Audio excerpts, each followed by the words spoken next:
She was caught, her fingers wrapped around a warm loaf of bread, just 5 cents worth, and a strong hand clamped down on her wrist. Helena Sawyer looked up into the coldest blue eyes she had ever seen, belonging to a cowboy who could have destroyed her life with a single word to the marshal. She was 20 years old. Her father was dead. Her mother was gone. And back home, her 7-year-old brother and 3-year-old sister hadn't eaten in 2 days. "Please," she begged, "I'll do anything, just don't turn me in." What happened next would change everything, not just for Helena, but for generations to come. Because sometimes the person who catches you at your lowest moment isn't there to punish you. They're there to save you. But could she really trust a stranger's kindness? Or was this offer too good to be true? One single act of kindness can create ripples that last for generations. We are not defined by our worst moments. We are defined by what we do with the grace we are shown. The value. This story reminds us that compassion costs nothing, but it can change everything. Choose to see the person, not the mistake. If this message touched your heart, drop a comment below and tell me what you think. Hit subscribe and the notification bell so you never miss a story. Now, let's begin. Helena Sawyer knew her luck had run dry the second her fingers wrapped around the warm loaf of bread outside the general store. Before she could even think to run, a strong hand clamped down on her wrist. She looked up into the bluest eyes she had ever seen, set in a handsome, stern face shadowed by a dusty brown hat. "Hold on there, little lady," the cowboy said, his voice low and steady as a deep river. "I do believe that is not yours." Helena's heart pounded like a drum as she tried to pull her arm away, but his grip was like iron. At 20 years old, she was far too old to be caught stealing, but desperation can make a sinner out of a saint. The image of her siblings, their cheeks hollow and their bellies empty, gave her a strength she did not feel. "Please," she whispered, her brown eyes filling with real tears. "Please, sir, I have 2 little ones at home. They have not had a bite to eat in 2 days. Our father was lost in a mine collapse last month, and our mother died bringing my baby brother into this world 3 years ago. I will do anything you ask, sir. Just please do not give me to the marshal." The year was 1873, and the town of Sonora, California still had some bark on it, even though the gold rush days were mostly over. The mines coughed up just enough gold to keep the town breathing, but for a family without a man, survival was a constant struggle. Helena had tried every honest thing she could think of to feed her family. She had taken in laundry until her knuckles were raw and mended clothes until her eyes blurred. But it was never enough. The cowboy just looked at her for a long moment, his face impossible to read.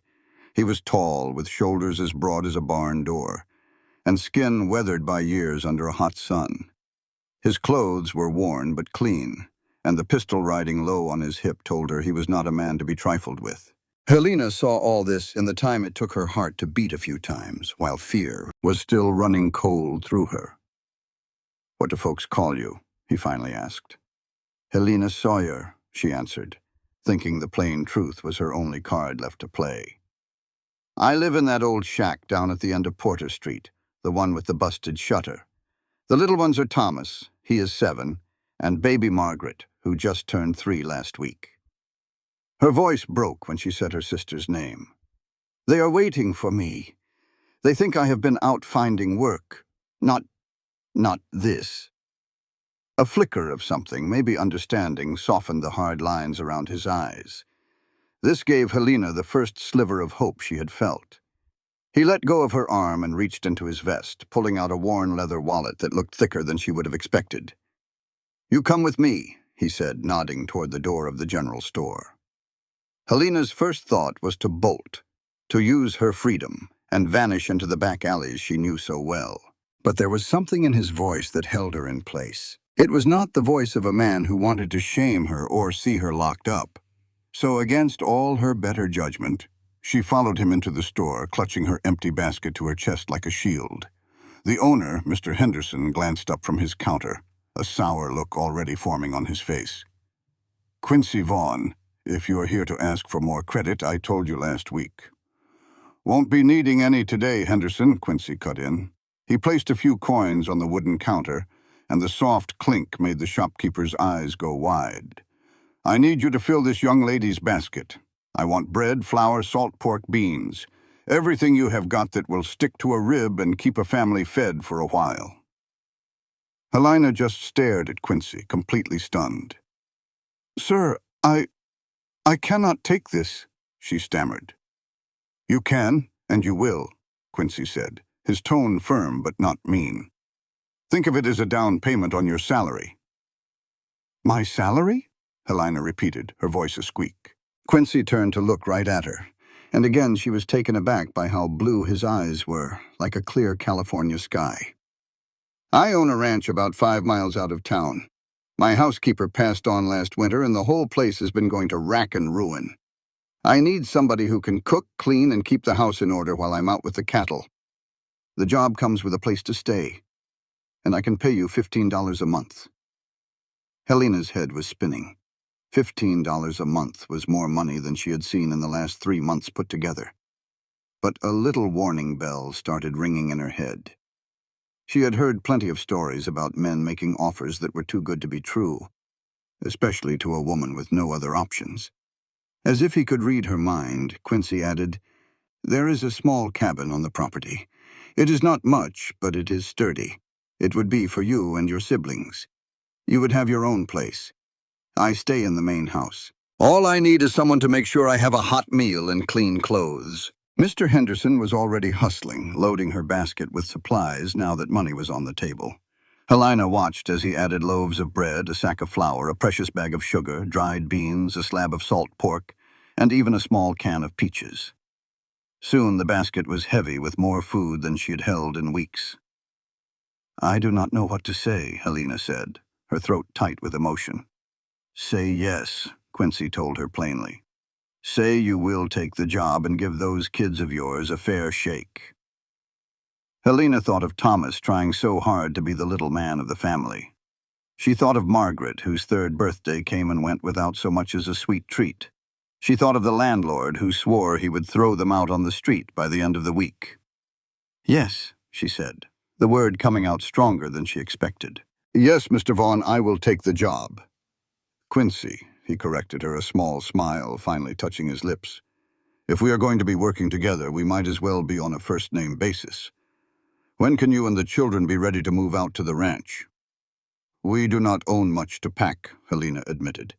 We could be ready by sunup tomorrow, if that works for you. Quincy nodded. I will bring a wagon by your cabin in the morning. First light.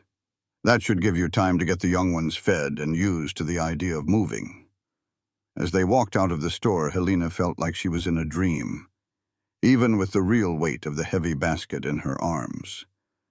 The sudden change in her luck just did not seem possible. 1 minute she was facing jail, the next she had a future. Mr. Vaughn, Quincy, she corrected herself. Why did you do this? Any other man would have called the marshal on me. Quincy was quiet for a bit as they walked down the main street, kicking up dust with their boots. The afternoon sun was beating down hard, the way it does in a California summer. Finally, he spoke. I lost my own ma when I was about your brother's age. My pa did his best, but it was a hard life. I remember what it feels like to go to bed with your stomach gnawing at you, to watch your father work himself into an early grave just trying to keep you fed. When I saw you take that bread, I did not see a thief. I saw somebody doing what they had to do to survive. Something in his voice told Helena that there was more to his story, a deep sadness that she understood all too well. But she did not ask. They were still strangers, after all. I will work hard, she promised him. I will earn every penny, and I will pay you back for all this food, too, as soon as I can. Quincy just shook his head. No need, like I said. Consider it an advance. Believe me, you will have plenty of chores at the ranch to work it off. They reached the end of Porter Street, where Helena's little cabin sagged against the hill like an old woman who was too tired to stand straight.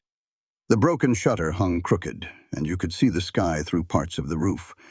But it was the only home Thomas and Margaret had ever known. Helena felt a pang of shame letting Quincy see the poor way they lived. "Tomorrow morning, then," Quincy said, tipping his hat to her. "First light." "We will be ready," Helena promised. She watched him walk back toward town, his long stride eating up the dusty road. Helena pushed open the creaky cabin door and found Thomas trying to make Margaret laugh with shadow puppets on the wall. The two children looked up when she came in, their faces lighting up despite their hunger. "Helena!" Margaret cried, running to her on her wobbly little legs. "You are home." Rose to his feet, trying to hold on to the dignity of his 7 years, but his gaze shot straight to the basket. "Did you find any work?" "Something better," Helena answered, placing the basket on their wobbly table and scooping Margaret into her arms. "I found us a new home." As she laid out the food and told them about Quincy and his ranch, she watched Thomas's eyes get wider with every word. Helena felt a feeling she had not known for months. It was hope. A real, solid hope that maybe, just maybe, things were going to be okay. That night, after the children had eaten their fill of bread and cured pork for the first time in what felt like forever, they fell asleep with full stomachs. Helena lay awake on her lumpy mattress, thinking about the man who had changed everything with one simple act of kindness. She wondered about the kind of ranch he owned, what his house was like, and if he would be a decent man to work for. More than anything, she wondered if she had made the right choice, taking help from a complete stranger, no matter how much they needed it. But when the sun began to streak the sky with pink and gold, she heard the unmistakable sound of wagon wheels outside their shack. Helena pushed all her worries away. She gently woke Thomas and Margaret, helped them dress in their worn-out clothes, and packed their few belongings into a single beat-up trunk that had been her mother's. Whatever was waiting for them at Quincy Vaughn's ranch, it had to be better than slowly wasting away in this broken-down cabin. Quincy was standing next to a solid wagon hitched to 2 strong-looking horses. He looked different than yesterday. Helena saw his dark hair was still a little wet, and his face was freshly shaved. When he looked at the children, his whole expression softened in a way that put Helena's mind at ease right away. "You must be Thomas," Quincy said, holding his hand out to the boy. "Your sister told me you've been doing a good job taking care of things around here." Thomas shook Quincy's hand with great seriousness, standing as tall as his little body could manage. "Yes, sir, I have been doing my best." "Well, that is all any man can do," Quincy answered with respect, which made Thomas's small chest swell with pride. Margaret was not as shy as her brother. She tugged on Quincy's pant leg. "Are you the nice man who brought us food?" Quincy knelt down to her level, and a true smile spread across his weathered face. "I suppose I am. And you have to be, Miss Margaret. Are you ready to go see your new home? It has a creek full of frogs and a lot of chickens. And if you are good, I might just let you help me feed the horses." Margaret's face lit up like a firefly. She started talking a mile a minute about horses and frogs as Quincy lifted her into the back of the wagon. He had laid out several thick blankets to make the ride comfortable. Thomas climbed in right next to his sister, trying to look brave, even though his eyes showed he was a little scared. Helena took Quincy's offered hand to get up on the wagon seat, feeling the tough calluses on his palm that told her he was no stranger to hard work. As he let go of her hand and walked around to the driver's side, she started noticing the little things about him. He moved with an easy confidence, and everything he did seemed capable and sure. His kindness toward her brother and sister seemed to be a natural part of him. The journey out of Sonora carried them through rolling hills, sprinkled with oak trees and a few tall pines. The land looked beautiful in the early morning sun, with golden grass swaying in the wind like waves on a dry sea. Helena had not been this far out of town in years, not since her father had moved them all to Sonora, chasing a dream of gold that in the end had cost him his life. "This ranch has been in my family for about 10 years, Quincy said as they rode. He seemed fine with the quiet, but was also willing to talk. My father bought this land with money he saved up after years of working cattle for other folks. He built the house and the barns himself, and he got the first herd started. When he passed on 5 years ago, it all became mine. "You do not have any other family?" Helena asked. And then right away she worried she had asked something too personal, but Quincy did not look bothered by her question. "I had a younger brother, Daniel. He was killed in a stampede 3 years back. It was just the two of us after our pa died. So since then, it has just been me and whatever help I can afford to hire when things get busy. Right now, it is just me and an old cowboy named Rusty, who stops by a couple of times a week to help with the heavy lifting." "I am so sorry for your losses," Helena said softly. Now she understood why he had been so kind to her and her family. They were both alone in a way, both trying to make a life from the pieces left behind by family tragedy. "Life is hard out here," Quincy said, plain and simple. "You learn to keep on moving, or the sadness will bury you." Just then they reached the top of a hill, and Helena saw Quincy's ranch for the first time, spread out in the valley below. It was bigger than she had imagined, with a sturdy-looking 2-story house, painted white with dark green shutters. There was a big red barn, a few smaller buildings, and fences stretching out across pastures where cattle were grazing peacefully. A row of cottonwood trees marked the path of the creek Quincy had told them about, their leaves twinkling in the wind. "It is beautiful," Helena whispered, unable to believe her eyes. Behind her in the wagon, Thomas let out a long, low whistle, while Margaret bounced up and down with excitement. "Look at all those cows. Are they all yours, Mr. Quincy?" "Most of them," Quincy answered, steering the horses down the gentle hill toward the ranch. "About 200 head right now. It is not the biggest spread in the county, but it is all mine, bought and paid for." As they got closer, Helena could see that the house, while well-made, needed some care. It proved that Quincy was telling the truth about needing a housekeeper. The porch was dusty, the windows were grimy, and the flower beds someone had once planted with care were now choked with weeds. Even so, the framework of the ranch was good, built solid and strong just like the fellow who owned it. Quincy pulled the wagon to a stop before a little cabin sitting about 50 yards from the main house. It was a simple place but looked sturdy, with a stone chimney and real glass in the windows. Next to the tumble-down shack they had been calling home, this place looked like a king's palace to Helena. "Let me show you what is inside," Quincy said, hopping down from the wagon. He came around to help Helena to the ground.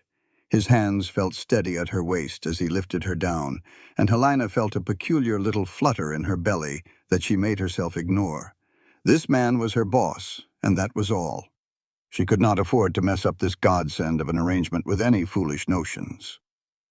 The inside of the cabin was clean, but had only the basics. The main room had a small cook stove, a table with 4 chairs, and a rocking chair near the fireplace. 2 small bedrooms came off the main room, each holding a simple bed frame with a mattress. After sharing one room with her brother and sister for so long, having their own separate rooms felt like an unbelievable luxury.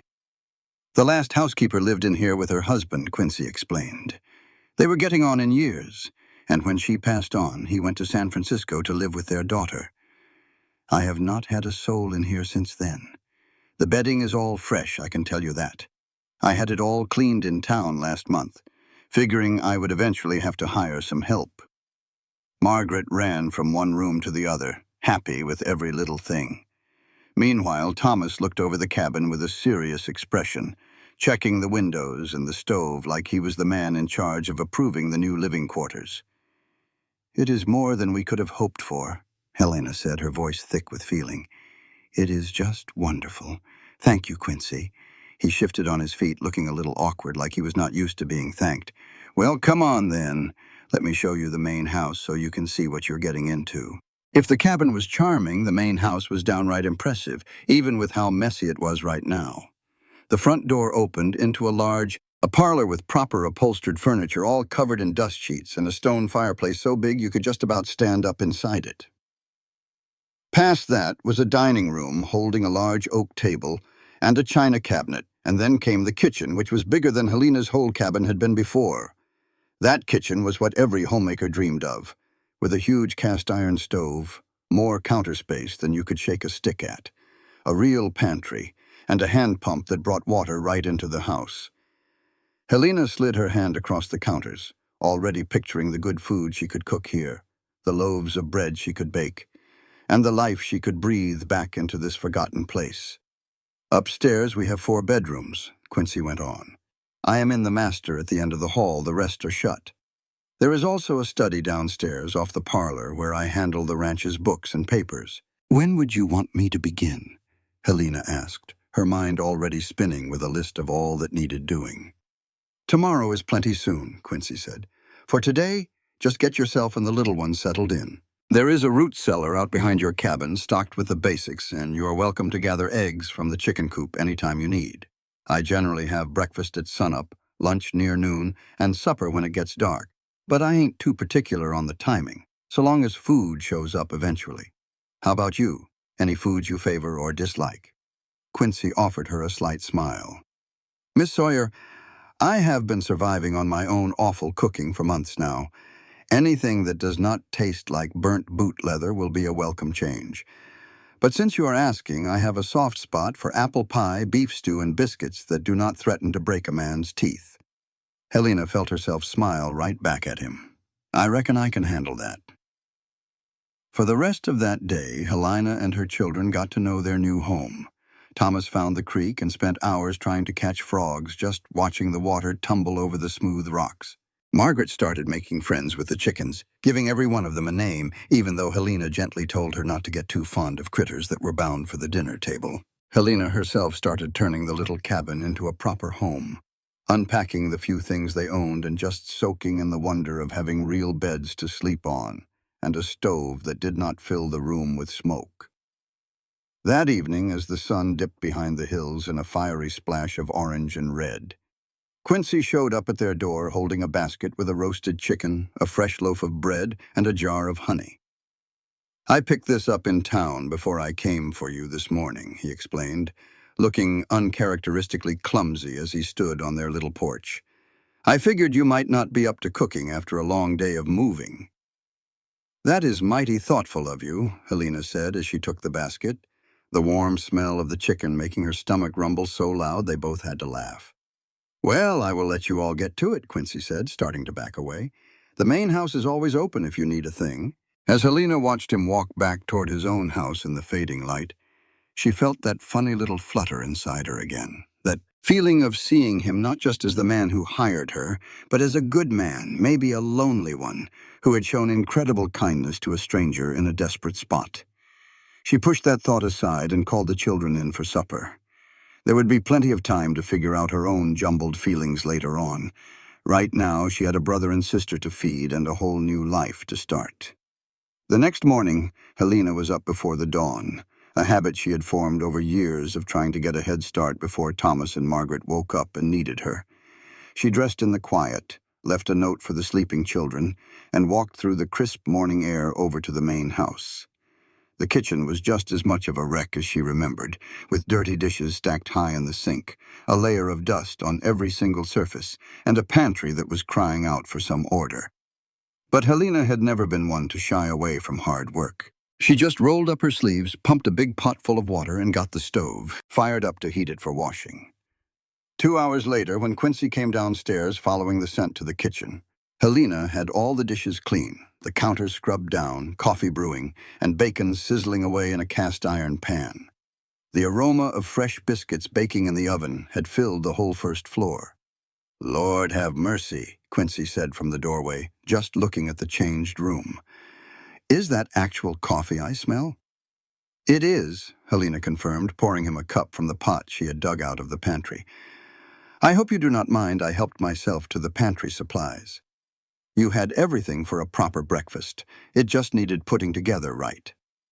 Quincy took the coffee mug like a man being handed a canteen of cool water, breathing in the steam before he took a long swallow. His eyes actually closed with pleasure, and Helena felt a surprising warmth, just being able to give him that simple comfort. Miss Sawyer, if breakfast is half as good as this kitchen smells, I am going to be wondering how I ever got by this long without you. Helena felt her face get warm at the praise and quickly turned back to the stove to hide her blush. It will be ready in a couple of minutes. Should I set a plate for you in the dining room? The kitchen table is just fine, Quincy said, easing into one of the chairs. I have not used that dining room since my brother passed. Seems too big and formal for just one fella. While Helena served up plates loaded with bacon, eggs, and fluffy biscuits with butter and honey, she asked, "Would it be all right if I brought Thomas and Margaret up here to eat? I left them asleep, but they will be stirring soon." "Of course," Quincy said, already digging into his food with gusto. "Bring them on up. There is more than enough, and it seems a waste for you to have to cook two separate meals." Helena walked quickly back to the cabin and woke the children, who were thrilled by the idea of eating in the big house. They got dressed in a hurry and followed her back, Thomas trying to walk properly while Margaret just skipped on ahead. Quincy watched with a grin as the children found their places at the table, Thomas sitting up ramrod straight and Margaret swinging her legs from a chair that was a bit too tall for her. "Mr. Quincy," Margaret announced with great seriousness, "I named all your chickens. The brown one with the spot is Princess, and the white one is Snowball, and the one that walks funny is Dancing Sue." Quincy nodded like it was serious business. "Those are fine names. They fit them perfectly." "Are you a real cowboy?" Thomas asked, looking at Quincy with all the wide-eyed wonder of a 7-year-old boy. "Have you been on cattle drives and all that?" "I sure have," Quincy confirmed. "Been on 3 long drives, pushed cattle all the way up to the railroad in Nevada. It is hard, dusty work, but there is nothing else like moving a huge herd over open country." Thomas's eyes got even wider. "Could you teach me how to be a cowboy? I want to help, I mean. I want to earn my keep so Helena does not have to work so much." Something in Quincy's face changed then. It softened, making him look younger. "I will tell you what, Thomas, once you get your feet under you, I will start showing you the ropes of ranch work. Every good ranch needs fellas who know what they are about." But then he added, glancing over at Helena, "You have to keep up with your lessons, too. Your sister is right to make sure you get your schooling." Helena, who had been just about to say that Thomas needed to focus on his reading and numbers, gave Quincy a thankful look. Having his backing to keep Thomas on track with his education was going to make her life a whole lot easier. That morning pretty much set the pace for the days that came after. Helena would be up early to fix breakfast for everyone, clean the main house, and start on the enormous job of bringing order back to a home that had been let go for far too long. The children helped where they could, with Margaret gathering eggs and Thomas learning how to feed the chickens and do other small chores around the place. Quincy, for his part, was an easy man to work for. He was gone most days, out with the cattle, fixing fences, or handling one of the 100 other jobs that come with running a ranch. He never once complained about a meal, never found fault with Helena's work, and he treated Thomas and Margaret with a steady kindness that made Helena's heart ache in ways she did not expect. 3 weeks into their new life, Helena was on the back porch beating the dust from some curtains when Quincy rode up on his big bay gelding, leading a second horse behind him. This other horse was smaller, a pretty paint mare with kind, gentle eyes. "Got something I want to show you," Quincy called out, swinging down from the saddle with the smooth motion of a man who had spent his whole life on a horse. Helena put down her rug beater and walked over, curious. "What is it?" "Well, I got to thinking," Quincy said, scratching the back of his neck the way he did when he was a little unsure of himself, "that it is a far piece to walk into town when you need supplies. And you might want to take the children out for a ride sometimes, or just have a way to get around that does not rely on me being free with the wagon." Helena looked at the mare, and she understood, dawning. "Quincy, I cannot take a horse. That is just too much." "It is not a gift," Quincy said right away. "It is part of the job. A housekeeper has got to have a way to get to town for supplies, does she not? And besides that, Daisy here is getting a little too old for tough ranch work. She needs an easier life with someone who will be gentle with her." Helena walked toward the mare slowly and held out her hand for Daisy to sniff. The horse gently nudged her palm and was friendly. "I do not know how to ride," Helena admitted in a quiet voice. "Then I will teach you," Quincy said, as if it was the easiest thing in the world. Tomorrow is Sunday. The ranch work can wait a day. We will have our first lesson right after breakfast. Sunday morning came bright and clear. After a good breakfast of pancakes and sausage, Quincy brought Daisy around to the front of the house. Thomas and Margaret sat on the porch steps to watch, both of them excited to see their sister learn something new. The first thing you need to know, Quincy started showing Helena how to get close to a horse, is that they are mostly gentle animals if you just treat them right. This here is Daisy, and she is about the calmest mare a person could ask for. She has been around a good long while, so not much gets her spooked. He showed Helena the right way to saddle the horse, explaining every step as clear as day. He let her try it herself until she could do it on her own. Then, the moment Helena had been waiting for and worrying about finally arrived, actually climbing up on the horse. "I will give you a hand up," Quincy said, standing right beside Daisy. "Put your left foot in the stirrup, and I will give you a little boost." Helena did what he said, but even with Quincy helping, her first try left her hanging crooked off the side of the horse. Not all the way up and not safely on the ground either. Quincy's hands went to her waist to steady her, and Helena was suddenly very aware of how strong he was, how close he was, and the way his touch sent a warmth spreading right through her. "Try it again," Quincy encouraged, his voice full of patience. "You can do this." On her third try, Helena finally managed to swing her leg over the top. She found herself sitting in the saddle a whole lot higher off the ground than she had figured. Her hands clutched the saddle horn for dear life, and she could feel her heart pounding with a mix of fear and pure excitement. "Good," Quincy said, as he fixed her feet in the stirrups. "Now the first thing you need to know about riding is to relax. The horse can feel it when you are tense, and that makes her jumpy too." For the next hour, Quincy led Daisy around the yard in a slow walk. He taught Helena how to sit straight, how to hold the reins, and how to talk to the horse with just a little squeeze from her legs or a shift in her own weight. It was a lot harder than it looked. It took a kind of attention to her whole body that Helena had never had to use before. But little by little, she started to feel more at ease, more in step with Daisy's easy rhythm. When Quincy finally let go of the lead rope and Helena walked Daisy around the yard all by herself for the first time, the feeling of pride was almost too much to handle. "You are a natural at this," Quincy said, grinning up at her. "A few more lessons and you will be racing Thomas down to the creek." Helena laughed, and it was a real happy laugh, the first one in longer than she could remember. "I do not know about any racing, but I have a feeling Daisy and I are going to get along just fine." That evening, after the children were tucked in bed, Helena sat on the cabin's little porch. She let herself think about all the things she had been pushing out of her mind for weeks. She thought about how Quincy's smile started a warm feeling deep in her chest. She thought about how he was with Thomas and Margaret, so patient and kind, giving them the kind of good man to look up to that they had been missing. She thought about how gentle his hands were when he helped her onto the horse, the way his touch had made her skin tingle. She was starting to fall for him.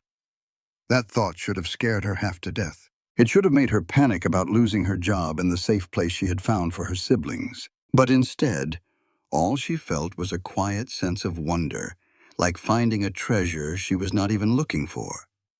The big question was, did Quincy feel anything like that for her?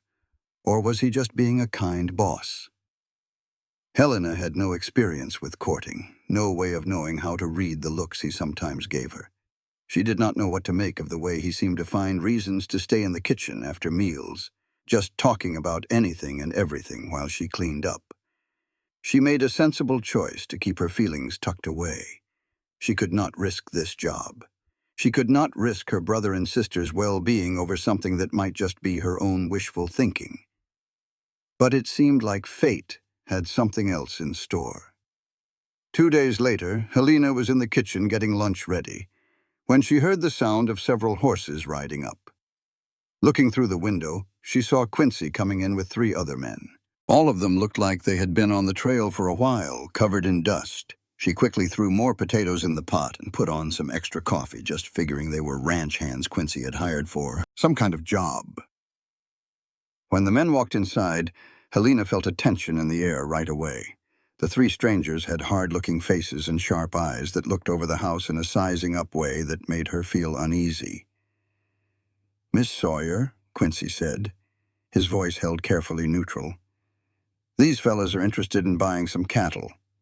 We are going to talk business in the study. Could you bring some coffee in there when it is ready?" "Of course," Helena said. She saw the tight look around Quincy's eyes that told her this was not a meeting he was happy about. She fixed a tray with the coffee pot and some cookies she had baked that morning, then carried it to the study. The door was ajar, and she could hear them talking as she got closer. "$20 a head is plain robbery, Vaughn, and you know it," one of the men was saying.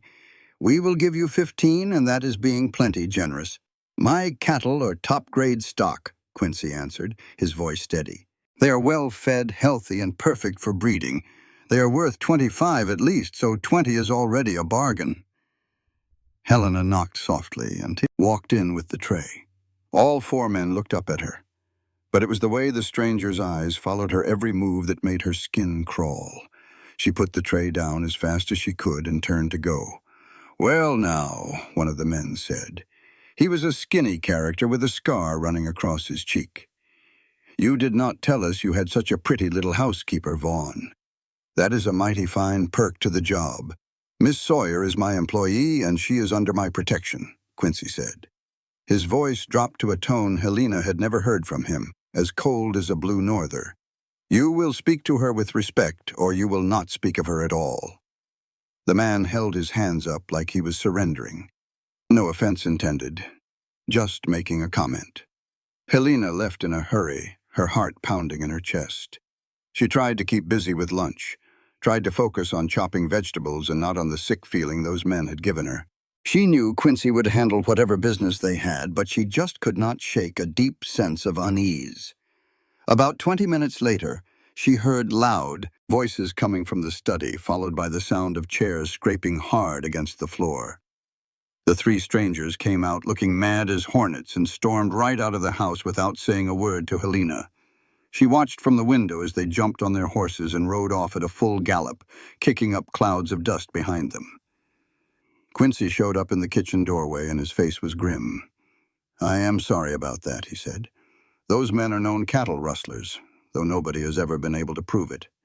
They wanted to buy my cattle at dirt-cheap prices, probably to turn around and sell them for what they are worth and keep the profit. I sent them packing." "Are we in any danger?" Helena asked, thinking right away about Thomas and Margaret. "I do not reckon so," Quincy said, but he walked over to the window and watched the dust trail the riders had left behind. "They are cowards who pick on folks living way out by themselves. This ranch is pretty well known, and I have got friends in town who would come looking if anything ever happened to me. But," he added, turning to face her with a serious look, "I want you and the children to y'all stay close to the cabin for the next few days, just to be safe. And if any strangers show up while I am out working the fences, you do not open this door, you hear me?" Helena nodded. She was grateful he took the threat seriously, but did not get all worked up and panicked. "I hear you." "Good." He seemed to relax a little, some of the tightness leaving his shoulders. "Now, is that beef stew I smell simmering on the stove? The trouble with those cattle thieves blew over without another peep, but it sure seemed to change things between Helena and Quincy. He started teaching Thomas how to shoot tin cans with an old rifle. He reckoned every soul on a ranch ought to know how to handle a firearm safely. He showed Helena the loaded pistol he kept tucked away in the kitchen, just in case, and made certain she knew how to use it. But it was more than just practical safety. A new kind of protectiveness showed in the way Quincy was with Helena and the little ones. He took it upon himself to do extra chores around the cabin, nailing down loose boards and making sure the door lock was solid. He always made sure Helena knew exactly where he would be working each day so she could send Thomas to fetch him if trouble came knocking. Helena started noticing the little things about him. The way his hair would curl up just a bit on the back of his neck when it got too long. That smile of his, it was a rare sight. But when it came out, it could knock a gal clean off her feet. She saw the capable way he handled every single chore, from mending fences to soothing a scared 3-year-old who woke up from a bad dream. She also noticed the way he would look at her sometimes when he figured she was not paying attention. There was a softness in his blue eyes that just about took her breath away. Summer heat settled in deep through August, and the ranch was doing better than ever under their care.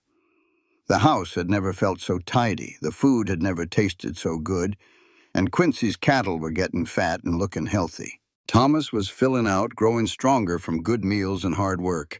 He lost that skittish, haunted look and was becoming the confident young man he was meant to be.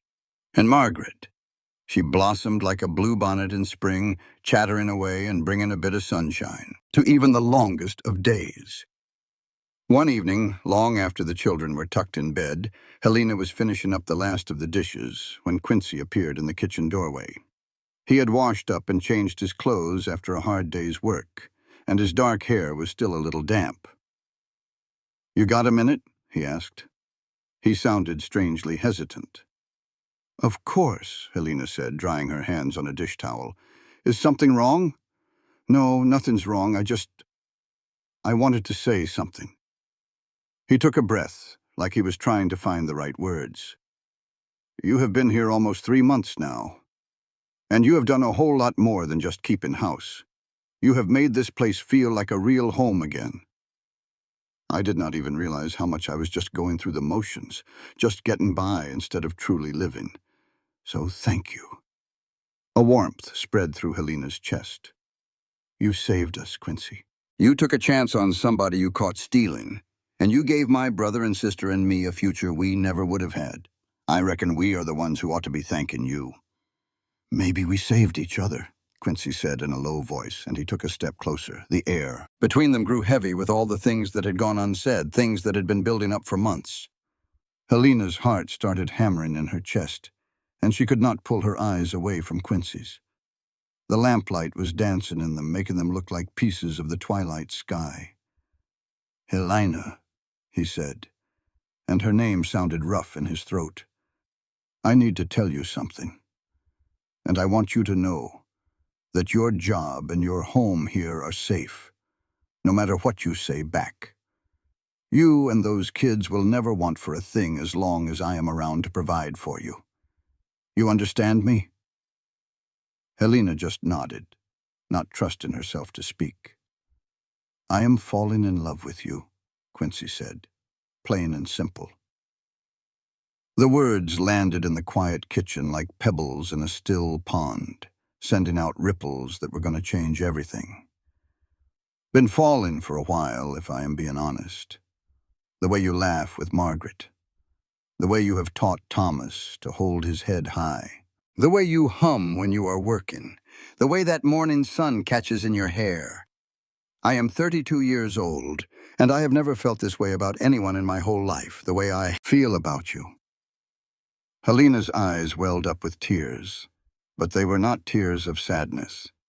They were tears of pure joy, of relief, of a happiness so big it almost ached. "I love you too," she whispered.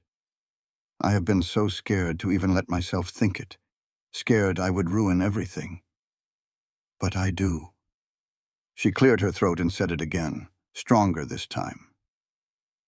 "I love you, Quincy."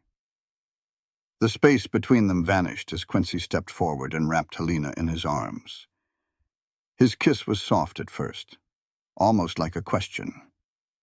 But when Helena answered by wrapping her arms around his neck and pulling herself closer, the kiss turned into something deeper, something that knocked every thought clean out of her head except the feel of him, the taste of him, the simple rightness of being in his arms.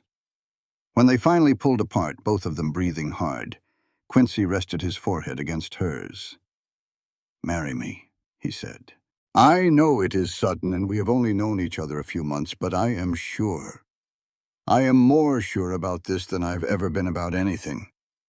"Yes," Helena said, laughing and crying all at the same time.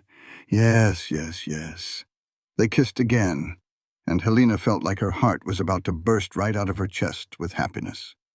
In just a few short months, she had gone from being desperate and hopeless to finding love and a future. It felt like the most precious miracle she could imagine. When they told Thomas and Margaret the next morning over breakfast, both kids let out a cheer. Thomas, trying his best to act all grown up, shook Quincy's hand real serious and said, "I will help you look after her, sir. You can count on it." Margaret just threw herself at Quincy and Helena, trying to hug them both at once while she squealed with delight. "We are going to be a real family." They planned the wedding for early September. That gave them just enough time to get everything arranged. But it was not so far off that the waiting would be torture. Quincy was determined to do things right, even though Helena told him a simple little ceremony would be just fine. "You deserve a real wedding," he told her, his voice firm. "A pretty dress, flowers, the whole town invited to see it. I want everyone to know how proud I am that you are agreeing to be my wife." So, before she knew it, Helena was being led to the best dressmaker in Sonora. Quincy told her to pick whatever her heart desired and not to give a second thought to the cost.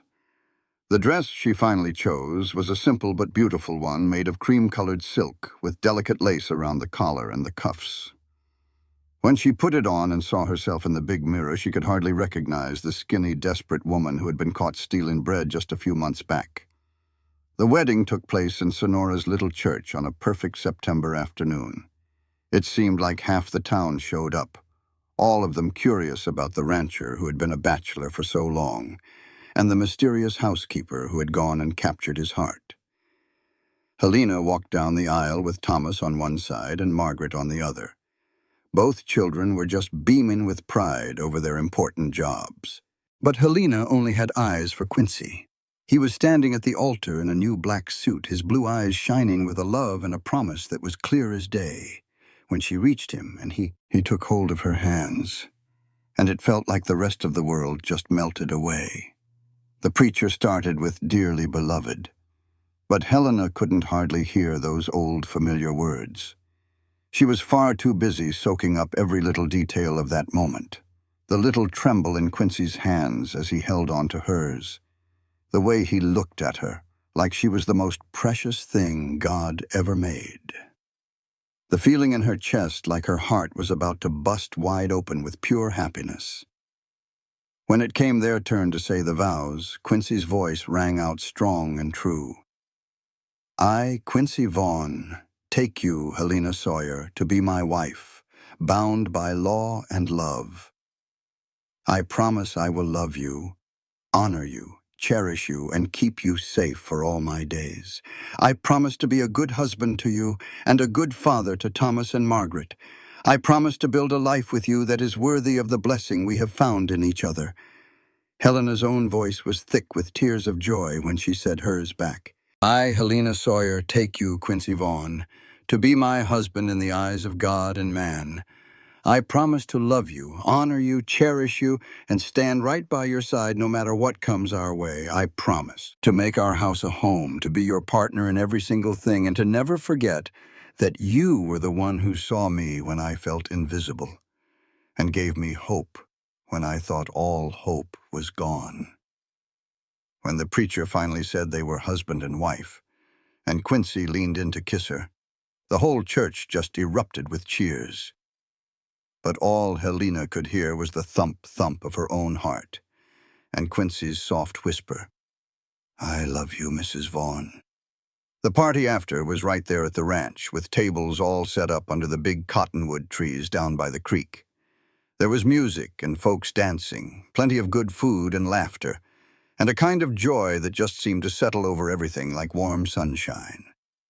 Thomas was so proud, dancing with his new sister-in-law, and little Margaret spent most of the afternoon perched on Quincy's shoulders, telling anybody who'd listen that she had the best new papa in the entire world. As the sun started to dip low and folks began to head home, Quincy pulled Helena away for a quiet moment by the creek. The water was just bubbling over the rocks, and way off in the distance you could hear the cattle lowing peaceful-like. "Are you happy?"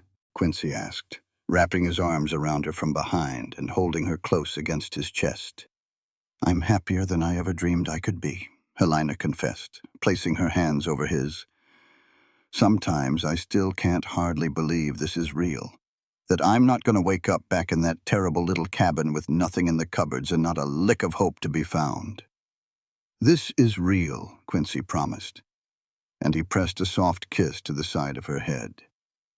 "You are my wife. This here is our ranch, and we are going to build a wonderful life together right here." And that is exactly what they did. That first year they were married was overflowing with the kind of happiness Helena had only ever read about in stories. She and Quincy just fell deeper in love every day that passed, learning the quiet little ways of each other and how their lives fit together. They laughed side by side, they worked side by side, and at night, in the quiet of their own room, they discovered a special kind of love, with a gentleness and a fire that left them both in awe. Thomas just blossomed with Quincy to guide him, growing more sure of himself and more capable with every month that went by. By the time he turned 8, he could rope a calf and mend a fence line, and he had even started getting the hang of the ranch's account books. Margaret simply adored her new papa, and would follow him around like a little shadow whenever he'd let her. Her happy chattering was like a constant song in the background of their days. In the spring of 1874, Helena found out she was expecting. The news stirred up a whole mess of feelings inside her. There was joy at the idea of having Quincy's baby, but also a worry about the dangers of childbirth, and a powerful will to make it through so she could raise all her children. Quincy's reaction was nothing but pure delight, mixed with that same fear Helena was feeling. "I'm going to be a daddy," he said, full of wonder as he laid his hand so gently on her belly, which was still flat. "Our own baby. Are you hoping for a boy or a girl?" Helena asked, curious to know. "I don't care one bit," Quincy said, and he meant it. "As long as the two of you are healthy, that is all that matters in this world." But then he added with a big grin, "If it is a boy, I was thinking we could name him Daniel after my brother, and if it is a girl, maybe Grace for my mother." "I love both of those names," Helena said, her heart touched that he wanted to honor his family like that. The pregnancy went along just fine, with Helena keeping up with her chores around the house until Quincy finally put his foot down in her 7th month. He insisted she needed to rest more. He went and hired a young woman from town to help with the heavy cleaning, even though Helena argued that she was getting along just fine. "You are carrying some mighty precious cargo," he told her with a firm look. "My job is to take good care of you both." That October, during a soft, quiet autumn rain, Helena brought a healthy baby boy into the world. The labor had been long and hard, but in the end, everything turned out right. When the midwife laid that crying little bundle in her arms, Helena just cried with relief and happiness. He already had Quincy's eyes. You could see hints of that deep blue, and he had a full head of dark hair. "Daniel," Quincy said, and his voice was all thick with emotion when he held his son for the very first time. "Daniel Quincy Vaughn, welcome to the world, little fella." Thomas was just taken with his new baby nephew, and Margaret was nearly bursting with excitement to have a baby in the house. She wanted to help with every little thing, from running to get clean clothes to singing lullabies in her high, sweet little voice. Watching Quincy with their son, seeing how tender and full of wonder his face was, Helena felt her heart just swell up even more. This was the man who had shown her so much kindness when she was at her lowest point. And now, he was the father of her child, the very center of her whole world, her partner in building a life that was richer than she could have ever dreamed up. 2 years later, in 1876, Helena gave birth to their daughter, Grace. She was a blue-eyed little beauty who had her daddy wrapped around her tiny finger from the second she was born. The ranch kept on doing well under Quincy's watchful eye and Helena's good sense with the household, and they bought more land and cattle as the years rolled by. Thomas grew into a fine young man and eventually went into partnership with Quincy, running the whole place. By the time he was 20, he was everything Quincy had hoped he would be. Honest as the day is long, a hard worker, and completely devoted to his family. Margaret went on to become a teacher down in Sonora. She was smart and full of confidence, and she never forgot the hard times she came from or the kindness that had saved them all. Daniel and Grace grew up knowing nothing but being loved and feeling safe. They never went hungry. They were never afraid. just surrounded by family and the kind of steady life that both Helena and Quincy had missed out on as kids. They learned about ranching from their father and about being good-hearted from their mother. And they always knew the story of how their parents met, how a desperate moment of stealing had somehow led to a whole lifetime of love. On their 10th wedding anniversary, Quincy took Helena right back to that spot by the creek where they had found a few quiet moments during their wedding party. The cottonwood trees stood taller and the ranch had grown bigger, but the simple beauty of that place hadn't changed a bit. "Do you remember what I told you right here?" Quincy asked, pulling Helena close to him. "You said we were going to build a beautiful life together," Helena remembered, smiling up at his face. "And we sure have," Quincy said, taking a look all around at their ranch, at the house where their children were sleeping safe and sound, at the land they had worked so hard together to make it thrive. "We really, truly have." "When I reached for that loaf of bread," Helena said in a soft voice, "I was just trying to make it through one more day. I never in a million years imagined that one desperate act would lead to all of this, that it would lead me to you." Quincy held her face in his hands, and his touch was just as gentle as it had been that very first time. "I was just going through the motions before you came along. You made me remember what it felt like to really be alive, to have something worth working for besides just seeing the sun go down. You gave me a family, Helena. You gave me my whole world." They shared a kiss under those cottonwood trees, with the sounds of their ranch, their home, their life all around them. In the distance, they could hear Thomas calling to the cattle, and Margaret's laugh drifting out from the house. Their children were safe and sound inside, dreaming whatever sweet dreams that children dream. Helena had come to understand something powerful in the years since that awful day when she had reached for a piece of bread.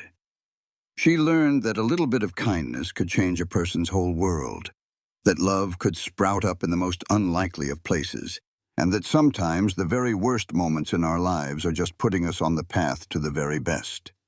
She had been a thief, caught trying to feed her family. Quincy had been a lonely man, living in the shadow of what his family had left behind. But together, they had built something that neither one of them could have ever managed alone. It was a true partnership, a real family, a love story written right into the dusty soil and bright promise of that California frontier land. The years kept on passing with the steady beat of life on the ranch. The seasons changed. Calves were born and sold. Fields were planted and then harvested. But through every bit of it, the love between Helena and Quincy was the solid ground that everything else was built upon. By 1885, Thomas had married a wonderful girl from town named Emily, and they built their own little house on the far side of the ranch property. Their first child, a boy they named Quincy, after his granddaddy, showed up that spring, making Helena and Quincy grandparents for the very first time. Holding her grandson, Helena just shook her head in wonder at how far life had carried her from that desperate young woman who was stealing bread in Sonora. Margaret had also found love with a kind-hearted schoolteacher from Sacramento, who moved all the way to Sonora just to be with her. Their wedding was a happy day that brought together two families who believed that learning and being good to people were the most important things of all. Daniel, who was now 11 years old, showed all the signs of being a natural-born rancher, just like his father. He had Quincy's calm way of doing things and Helena's gentle heart, a mix that was bound to serve him well no matter what he decided to do. Grace, at 9, was already showing bits of her mother's knack for keeping things in order, and her father's stubborn streak keeping careful little notes on all the chickens. Eggs she gathered and the vegetables she grew in her own little garden. On quiet evenings, after the work was all done and the children were settled in for the night, Helena and Quincy would sit together on the porch of the main house. They would watch the sun dip below the horizon, painting the sky over their land. Sometimes they would talk about their day, sharing the small wins and the little troubles of ranch life. Other times they would just sit there in a comfortable silence, holding hands, feeling content, just knowing they had built something good that would last. "You ever think about that day?" Quincy asked one of those evenings. His thumb was tracing little circles on the back of her hand. The day I caught you back at the general store. Sometimes, Helena admitted. It feels like another lifetime, don't it? Like it happened to two completely different people. In a way, it did, Quincy said. We were both different back then. Harder, I think. Lonelier, and a whole lot more scared. Helena nodded. She thought about the fear that had pushed her to stealing, the desperation that had made every single day a fight just to get by. I was so sure my life was over when you grabbed my wrist. I thought for certain you were going to have me arrested. That Thomas and Margaret would end up in some orphanage, or even worse. I almost did turn you in, Quincy confessed. My first thought was to haul you right down to the marshal's office. But then I looked in your eyes. I saw the real fear and the desperation in them, and I remembered what it felt like to be that scared. My pa and we went through some real lean times after my mother passed. There were days we did not know where our next meal was coming from. I could not bring myself to condemn you for just trying to feed your family. So you saved us instead, Helena said softly. You gave us everything. No, Quincy corrected, turning to look right at her. We saved each other. You gave me a reason to care about this place again, to see it as a home instead of just some land to be managed. You gave me a family. You gave me a purpose. Before you came along, I was just going through the motions, just waiting to die like my father and my brother did. You made me want to live again. Tears gathered in Helena's eyes as she leaned over to kiss her husband. His words still moved her, even after all these years. I love you, she whispered against his lips. I will love you till my last breath, and even after that. And I love you, Quincy answered, pulling her in closer. My brave, beautiful wife, who was not too proud to do what she had to do to protect her family. You are the strongest person I have ever known. As the last bit of daylight faded from the sky and the first stars began to pop out, they stayed right there on the porch, wrapped up in each other's arms. From inside the house, they could hear the sounds of their children getting ready for bed, Daniel reading to Grace from one of her favorite storybooks. From out across the ranch came the sounds of the land settling in for the night. The cattle were lowing softly, the horses were shifting in their stalls, and the wind was rustling through the cottonwood trees down by the creek. The years kept on coming, bringing their mix of happiness and hardship, of good times and loss. In 1889, the steady march of time finally came for old Rusty, the ranch hand who had been a fixture at Quincy's side since long before Helena's arrival. They laid him to rest under a mighty oak tree on a hillside, a place that watched over the entire ranch. Quincy stood there over the fresh earth, tears marking paths through the dust on his cheeks, mourning a man who had been more like family than a hired hand. But the world keeps turning, and life must go on. Thomas and Emily welcomed 3 more children, filling their small cabin until it was overflowing with happy noise and laughter. Over at their place, Margaret and her husband adopted 2 youngsters left orphaned by a typhoid outbreak, giving them the same kind of fresh start that Helena herself had once been blessed with. Daniel, now a strapping 16-year-old, was growing into a capable man with a steady mind. You could just tell he would make sound choices for the ranch when it became his turn. His sister Grace, at 14, found her passion for healing after she helped the town doctor set the broken arm of another ranch hand. Helena and Quincy did everything to encourage her dream, even though their hearts knew it probably meant she would have to leave the ranch for schooling in a bigger city. If she has her heart set on being a doctor, then we are going to support her, Quincy said with a firm voice when Helena shared her worries about Grace leaving home. We give our children roots to ground them, but we also have to give them wings to fly. Helena knew he was speaking the truth, even though the idea of any of her kids leaving made her own heart ache something fierce.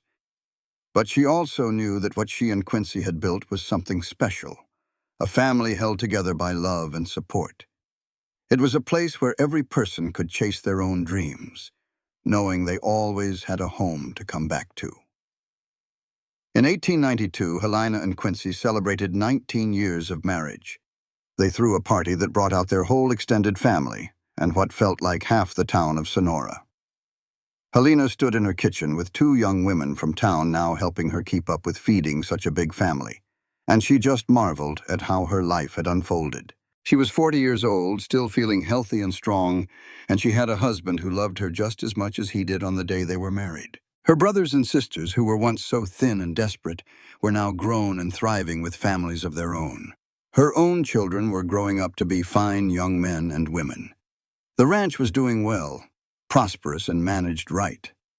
By any way that truly mattered, Helena's life was a greater success than anything she could have ever cooked up in her wildest dreams. That evening, as she and Quincy were getting ready for bed, she turned to him and said, "Do you ever stop and think that we've been together now for longer than we were apart? Our life together makes up most of our story." Quincy stopped in the middle of pulling off his boots and gave her a warm smile. "And what a story it has been, my dear. Do you reckon the children will tell their own kids about how we first met?" "I sure hope they do," Helena said. "I want them to understand that even when you are in your darkest hour, a little kindness is still possible. I want them to know that one person showing some compassion can change a whole life. That love can sprout up in the most unlikely of places." "You ought to write it all down," Quincy suggested. "The whole story from your side of it, so it doesn't get lost or twisted as the years go by." Helena thought about that for a moment. "Maybe I will when things get a little quieter this winter. Maybe I will start a journal about our lives." And she did. She started that journal and filled one page after another with her memories and thoughts. She wrote about the fear and the desperation she felt in those early days. She wrote about the moment Quincy's hand grabbed her wrist and turned her entire world around forever. She wrote about the slow and steady process of falling in love, about the miracle of being pregnant and giving birth, and about the joy of watching their family get bigger and bigger. She wrote about the hard times they had faced side by side, the drought years when the water was low, the brutal winters when they lost good cattle, and the never-ending work it took to keep a ranch going in a land that did not give up anything easy. But more than anything, she wrote about love, the love between a husband and a wife, the love of parents for their children, and the love between siblings who had made it through tough times together. She wrote about how love was not just some passing feeling, but a choice you had to make fresh every single morning, a promise to stand by someone no matter what came your way. By 1895, as Helena and Quincy were getting close to their 22nd anniversary, the ranch was running like a well-oiled machine, thanks to a mix of family and some hired hands.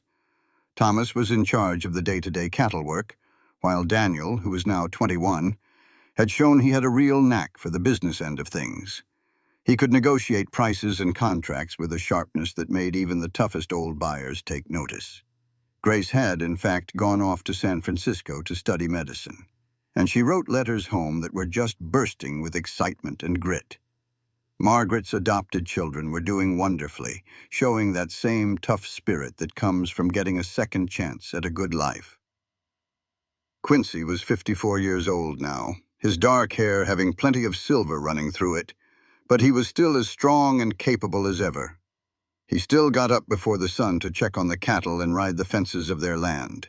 Helena, at 43, had a few more laugh lines around her eyes and some gray in her brown hair, but Quincy still looked at her like she was the most beautiful woman he had ever seen. "Do you ever regret it?" Helena asked him one morning as they sat drinking coffee before the rest of the house was awake. "Taking a chance on a thief?" Quincy let out a deep, warm laugh that filled the quiet kitchen. "Only every single day." Helena's face dropped for just a second before she caught the playful sparkle in his eyes. "The only thing I regret," Quincy went on, reaching his hand across the table to take hers, "is that I did not find you sooner. That you had to fight all by yourself for so long before life finally brought you to me. Every day I spent without you feels like a wasted day. Time I could have been loving you." "You old romantic fool," Helena said, but her eyes were shining with happy tears. "I am your romantic fool," Quincy corrected her gently. for the rest of my days. And he was a man of his word. Through the turn of the century, through brand new troubles and brand new joys, Quincy was always Helena's steady partner and her one true love. When a fire took one of the barns in 1898, they built it back up together. When a mean winter in 1901 took almost a fourth of their herd, they bore the loss and rebuilt it together. When Grace came back home after she finished her medical training and said she wanted to open a practice right there in Sonora, they backed her dream completely and helped her find a good building in town. By 1903, Helena and Quincy had celebrated 30 years of marriage, surrounded by 3 generations of their family. Thomas and Emily had 7 children of their own, ranging from 18 down to 6. Margaret and her husband had their 2 adopted kids, plus 3 more of their own. Daniel had married a rancher's daughter from the next valley over, and they had just welcomed their first baby. Even Grace, who was busy as could be with her medical practice, had found love with another doctor and married him in a simple little ceremony right there at the ranch. Sitting at that long table under the cottonwood trees, the very same trees that had shaded their wedding party all those years ago, Helena looked out at all the faces she loved and felt a sense of peace so deep it was almost overwhelming. "What is on your mind?" Quincy asked, putting his hand over hers. "I am thinking about bread," Helena admitted with a small smile. Quincy raised an eyebrow because that was not the answer he was expecting. "That loaf of bread I tried to steal was probably worth about 5 cents, Helena went on. 5 cents. That should have been the start of my complete downfall, but instead it was the beginning of all of this. She waved her hand around at their family, their land, and the whole life they had made. How much goodness can come from something so tiny? How much can a life change in a single moment of kindness?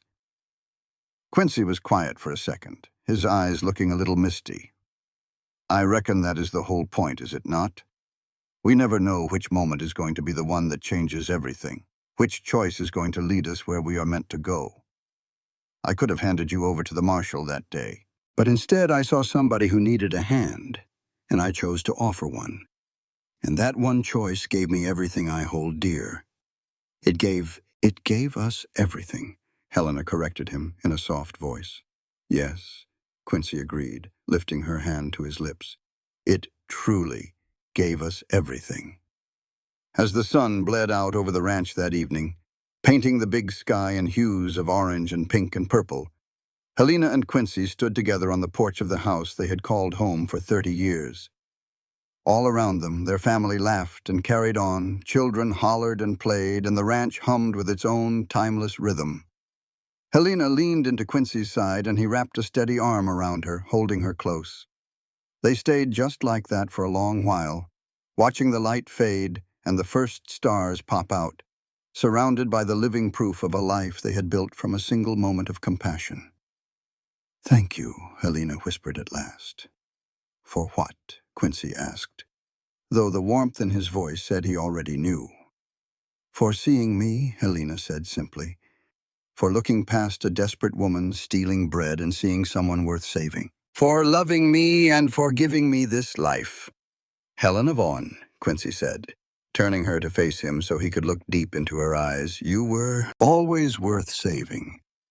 You were always deserving of love. I just happened to be the lucky man who got the chance to prove it to you." He kissed her then, a kiss that was tender and sweet, a kiss that held 30 years of love, partnership, and shared dreams. When they finally pulled apart, they were both smiling. The years that followed were a gentler season. Quincy and Helena slowly stepped back from the day-to-day running of the ranch, letting the younger generation take the reins. Daniel proved he was more than up to the task, bringing in new breeding stock and modernizing some practices, all while keeping a deep respect for the land and the animals. Thomas kept on working the cattle with the fire of a man who had found his true calling. The ranch flourished under their care. Helena spent her later years surrounded by grandkids and great-grandkids, teaching them how to bake bread and telling stories of the old days. She never forgot where she came from or just how close she had come to losing it all. That knowledge made every single moment sweeter, every blessing more precious. Grace's medical practice grew to be one of the most respected in the whole region, and she never charged a dime to families who couldn't afford to pay, remembering her own family's brush with desperate poverty. Margaret continued her work as a teacher, shaping young minds and opening doors for children who might otherwise have had none. Thomas's children grew up strong and capable, getting ready to take over the ranch when their time came. In 1910, Quincy and Helena celebrated their 37th anniversary. Quincy was 69 years old. He was still active, but a bit slower now, more content to watch the sunset from the porch than to ride out and check the far fences. Helena, at 58, had silver woven in her hair and lines on her face that mapped out decades of laughter and love. They sat together on that familiar porch, hands clasped, watching another generation of children play in the same yard where their own had once played. "No regrets?" Helena asked, a question that had become a small tradition between them. "Not a single one," Quincy replied, the answer that was always the same, only that we do not get to do it all over again. "I would live every moment of this life 1,000 times if I could," Helena said. Quincy squeezed her hand. "Then we must have done something right." "We did everything right," Helena corrected him. "We loved each other. We raised our children well. We built something that will last. We took a moment that could have ended in pure tragedy and turned it into the start of something beautiful." In 1915, Quincy came down with a nagging cough that worried Helena, no matter how much he insisted it was nothing. Grace examined him and told him to rest. But they all knew that time was finally catching up to the man who had been the cornerstone of their family for so long. He was 74 years old and had lived a full, rich life. But that did not make the thought of losing him any easier for Helena to bear. "I am not ready to let you go," she told him one night as they lay in bed, her hand resting over his heart. "I am not going anywhere yet," Quincy promised, covering her hand with his own. "I still have too much to live for." And true to his word, Quincy rallied. He could not work the ranch anymore, but he could sit on the porch and watch his grandkids ride the horses. He could share his wisdom with Daniel about managing the land. He could hold Helena's hand and tell her he loved her every single day. They made it to their 42nd anniversary in 1915, an occasion they marked with a quiet celebration with just their immediate family. The children had wanted to throw a big party, but Quincy was just too tired for all that fuss. Instead, they gathered around the table in the kitchen where Helena had cooked thousands of meals, and they shared stories and laughter and love. "Tell us again how you met," one of the grandchildren asked, just as someone always did at family gatherings. Helena and Quincy shared a look, a whole conversation passing between them in that single glance. "Well," Helena began, her voice strong despite the emotion welling up inside her. "It was the summer of 1873, and I was desperate and scared, and I was trying to steal bread to feed my little brother and sisters, and your grandfather caught me. He could have had me arrested," she continued, looking at Quincy with all the love of 42 years shining from her eyes. "He could have turned away and pretended not to see a thing. But instead, he filled my basket with food and offered me a job.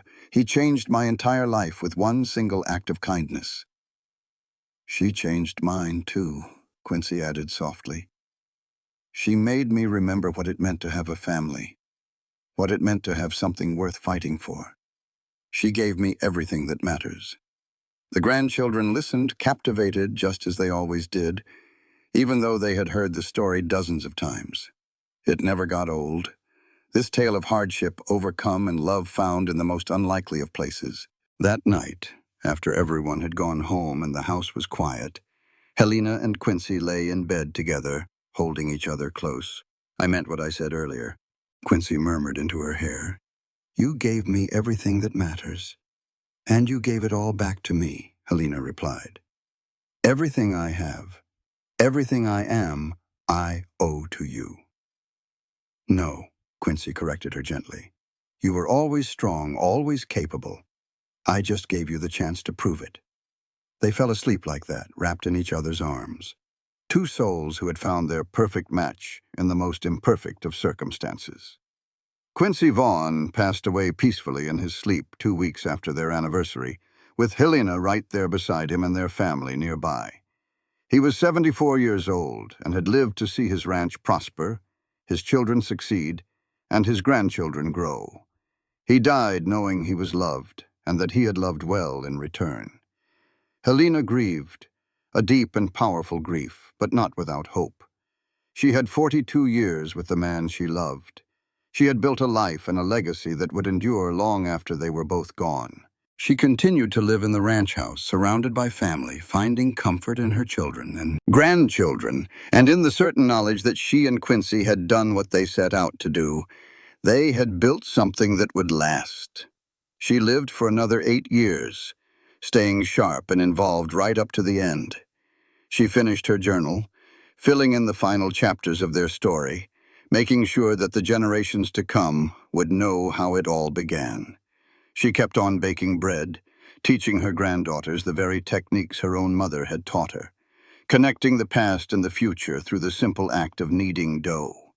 In the spring of 1923, Helena passed away at the age of 70, surrounded by 3 generations of the family she and Quincy had created. Her last words were, "Tell him I am coming." And those who heard them knew, without a single doubt, that she was talking about Quincy, waiting for her somewhere beyond this life. They buried her right next to her husband under the big oak trees on the hillside, with a clear view of the ranch they had built together. Their headstones were simple but said everything that needed to be said. Quincy Vaughn, 1841 to 1915, beloved husband, father, and friend. Helena Sawyer Vaughn, 1853 to 1923, beloved wife, mother, and heart of our home. But the real monument to their love was not carved in stone. It was in the thriving ranch that carried the mark of their hard work and dedication. It was in their descendants who carried their values of compassion and kindness out into the world. It was in the stories passed down through the generations, a constant reminder that one moment of mercy could change everything. Daniel kept running the ranch based on the principles his parents had taught him, treating his workers fairly and managing the land with respect. He made sure his own children knew the story of how their grandparents met, how a desperate act and a compassionate response had laid the foundation for everything they now enjoyed. Grace's medical practice continued to serve Sonora for another 20 years.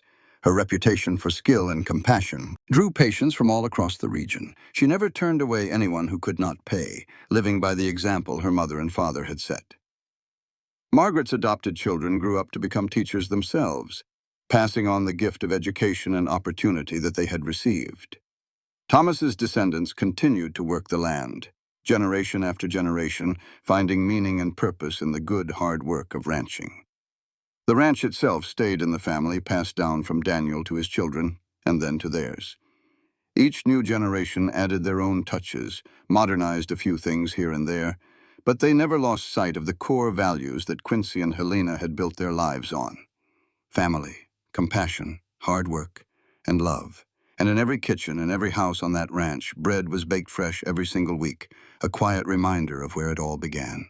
Some of the younger generation did not fully grasp the meaning of this tradition, but they did it anyway, trusting that something important was being honored, even if they did not know the whole story. You. Decades after Helena had passed on, one of her great-great-granddaughters found the journal she had written. It was tucked away in an old trunk in the attic of the ranch house. The young woman stayed up the entire night reading it, completely captivated by the story of her family, by all the love and loss and victory written down on those pages. The very next day, she called her family together and read parts of it out loud, making sure the younger generation knew the full story of where they came from. She read about that desperate moment when Helena reached for a loaf of bread, about the compassionate choice Quincy had made, and about the love that had bloomed from such a hopeless situation. "This is where we come from," she told her family. "From a moment when someone chose kindness instead of judgment, when love was powerful enough to chase away fear. That is the legacy we carry on. Not just this ranch or this family name, but the duty to show that same kind of compassion to other folks that was once shown to us. And that is how the story stayed alive, told and retold, remembered. It was a living testament to how a single choice can change not just one life, but the lives of generations to come." The bread Helena tried to steal was worth 5 cents. But the kindness Quincy showed her in that moment was priceless. It created ripples that moved out through time, touching people who would never even know the names of the man and the woman who started it all. The ranch in Sonora, California, is still standing to this day. It is still in the Vaughn family, and it is still run on the same principles of fairness and compassion. The cottonwood trees down by the creek have grown huge and old, their branches providing shade for new generations of children who play beneath them. The house has been updated over the years, but the kitchen where Helena cooked thousands of meals is still the heart of that home. And every single week, without fail, fresh bread is baked in that kitchen, filling the house with the same warm scent that once meant survival but grew to mean so much more. It came to mean home, family, love, and the lasting power of kindness to change everything it touches. That is the true legacy of Quincy and Helena Vaughn, the cowboy and the thief who found in each other not judgment or blame, but love and a second chance. Their story is proof that we are not defined by our worst mistakes, but by what we decide to do with the grace we are shown. And sometimes, when we choose compassion over judgment, when we choose to see the person instead of the mistake, when we choose love over fear, we end up creating something that lasts forever. This content was carefully researched, developed, and manually edited by our team to deliver meaningful stories with valuable life lessons. Every narrative is crafted to entertain, inspire, and empower our audience. We believe that great stories can change lives, and we are committed to bringing you content that matters. Thank you for being part of our community.